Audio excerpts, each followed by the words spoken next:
Could you imagine if underdog Daniel LaRusso got to the finals of the All Valley Karate Tournament, and just as he was about to crane kick the villain's face into next week, Johnny was like, nah, doesn't work for me, brother. That of course never happened because movies have scripts, arcs, and payoffs.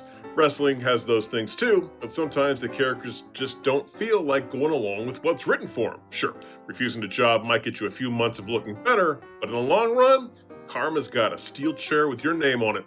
Careers stall, storylines collapse, and what should have been legendary moments end up being a cautionary tale. I'm Senor Siete for 7 Wrestling. Let's take a look at 7 wrestlers who refused to lose and how badly it backfired. Now, before we get into that, we appreciate your support, so if you enjoyed this video, please hit the like button, subscribe to the channel, and add a 2 to just that notification bell. Also, we've got merch. Show the world you're a part of the brotherhood, even if you're a sister, with our shirt, stickers, and other business. Number 1, Super Cena. SummerSlam 2010 should have been the crowning moment for the Nexus. They'd spent weeks running roughshod over Raw, tearing up rings, hospitalizing legends, and looking like the coolest heel faction WWE had cooked up in ages. Then the main event happened, and John Cena pulled the John Cena. Here's how it went down, with Edge, Chris Jericho, and the rest of the weirdest 7-man tag team in wrestling history having already been eliminated. Yeah, that's Bret Hart on the team. 2010 Bret Hart. 2010 Bret Hart, who won the US title. Not taking a bump, Bret Hart. It's weird.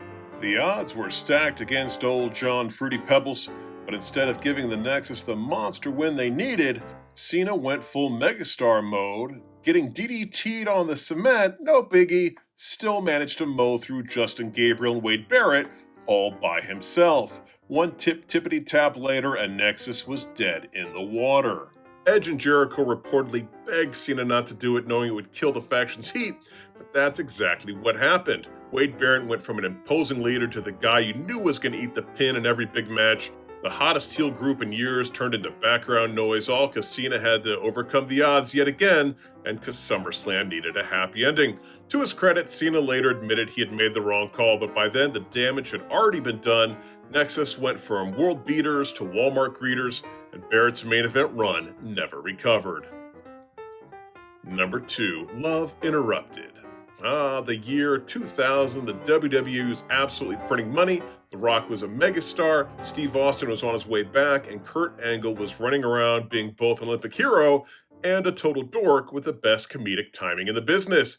Then came the love triangle between Angle, Triple H, and Stephanie McMahon, a storyline that actually had the potential to be amazing.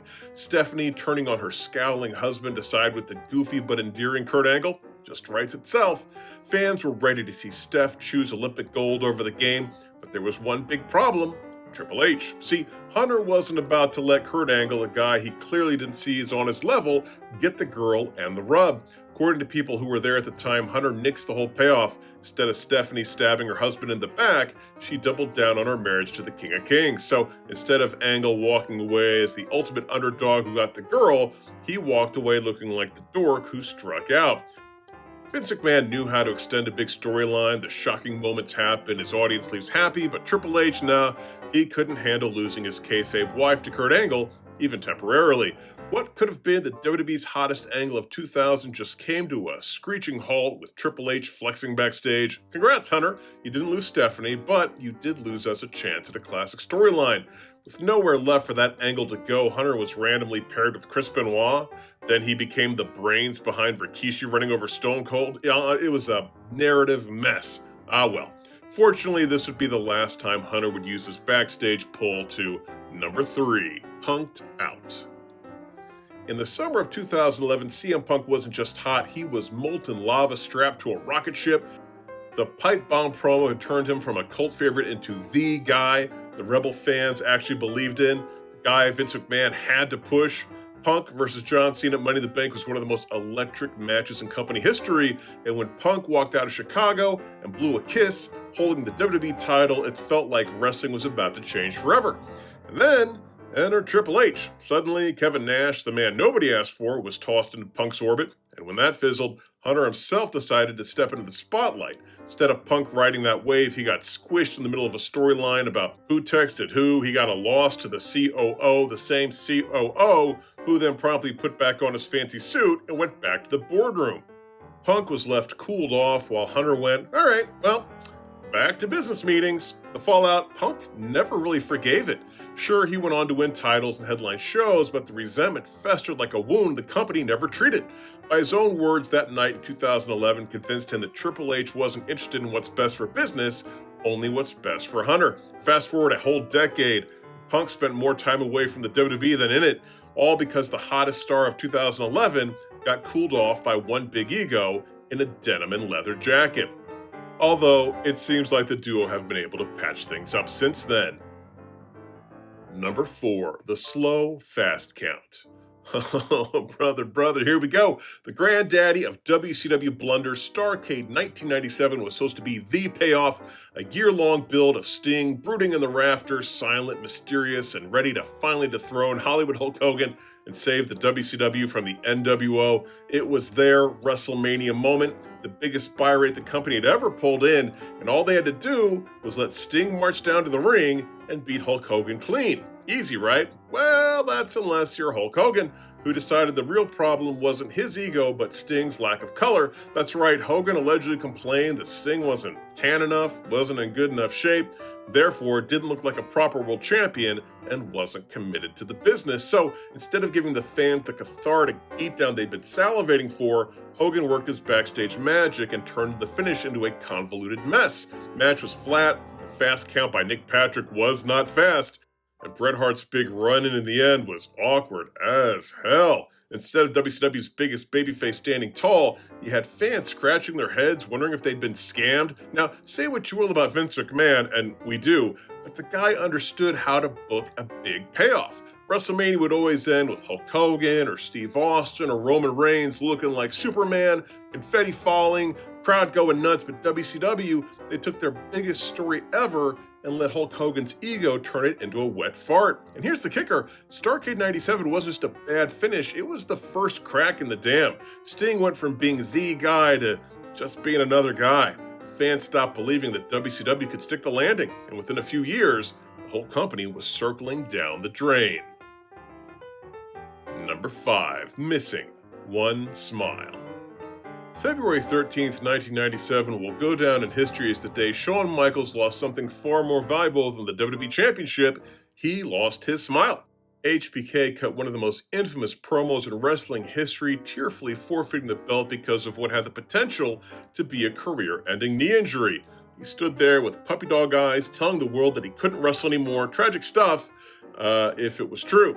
Because here's the kicker, Shawn didn't exactly vanish to convalesce, no. Within weeks, the crippled Heartbreak Kid was back on TV, super kicking people, busting out backflips like he was auditioning for Cirque du Soleil. Fans started raising eyebrows, and wrestlers backstage, they weren't buying it either.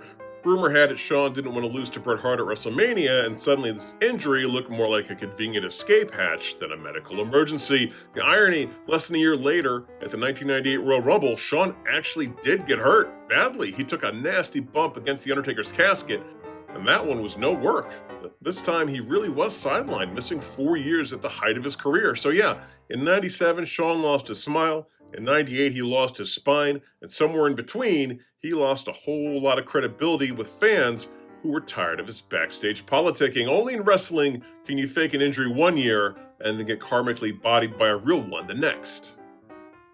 Number 6, bad dream. All right. We've talked about Hulk Hogan and Shawn Michaels using their backstage pull, but what would happen if they faced each other? Fortunately, we've got an answer. Haha, yes. SummerSlam 2005, the night that two of the biggest wrestling egos collided, and somehow the fans ended up getting a comedy show in the middle of a supposed dream match. And on one side, you got Hulk Hogan, the man who politicked his way to the top of every company he ever touched. Other side, Shawn Michaels, the man who invented new ways to make people hate him backstage. Truly an unstoppable ego versus an immovable prima donna. Here's the backstory. Michaels pitched a series where each guy traded wins, classic way to milk the rivalry and keep everyone strong. Hogan's response, brother, I've only got one match in me, and I ain't doing the job. So instead of a money-making trilogy, we got Hogan demanding the clean win, and Shawn left stewing. And when Shawn Michaels stews, you get one thing: unprofessional behavior. This time in the form of cartoon bumping. He flopped around the ring like a fish out of water every time Hogan threw a punch. A big boot sent him flying like he was hit by a semi. Clothesline had him spinning like Beyblade. By the end, it looked less like a wrestling match and more like a parody of one. Yes, technically Hogan did win the match, but ask fans today what they remember. Nobody talks about Hogan beats Michaels. No, they talk about Michaels selling so ridiculously over the top, it turned the whole thing into a farce. Hogan got the win, but Shawn definitely got the last laugh. Number 7, shake, rattle, and roll over. The Honky Tonk Man, the man who couldn't really sing or dance but could somehow cling to the Intercontinental title like it was glued to his Elvis jumpsuit. In the late 80s, Randy Savage was red hot, and according to the Honky Tonk Man, the original plan was for the Macho Man to snatch that shiny belt from Honky during NBC's primetime main event special. To hear Honky tell it, he was offended when McMahon told Savage he was going to get the rocket strapped to his back, and then Honky was going to be left to be rebuilt. But Honky, master of the mullet and backstage politics, was not having it. He had a conversation with WCW, who seemed interested in bringing him in, and straight up told Vince McMahon he wasn't going to drop the title to Savage. And believe it or not, Vince let him skate. So instead, Savage would go on to win the world title in the WrestleMania 4 tournament, while Honky kept strutting out with Peggy Sue and Jimmy Hart, sneaking out of matches with roll-ups, DQs, and general cowardice. Quick aside, Bruce Pritchard doesn't deny the Honky Tonk Man story, but he does claim that Savage was always slated to win the world title at WrestleMania 4. Honky would go on to become the longest reigning Intercontinental Champion of all time, up to a point. Not because he was great, but because he was stubborn. But here's the fun part about playing hardball with Vince McMahon. When he finally decides it's time, you're toast. Fast forward a few months to SummerSlam 88, where Honky walks in as cocky as ever against a mystery opponent. Out comes the Ultimate Warrior sprinting down the aisle like a man who just drank 12 cans of Surge. 31 seconds later, Honky's reign is over, squashed flatter than a bug. Now, Honky claims that the squash was his idea, which, it may have been. Once he lost the belt, he didn't do much of significance from that point on. So sure, Honky avoided Savage, but in the end, he didn't just lose the belt, he got embarrassed in one of the most famous squash matches of all time, and then faded into the background. Well, there's our list, and I leave out any other wrestlers who refused to lose and how badly it backfired on them.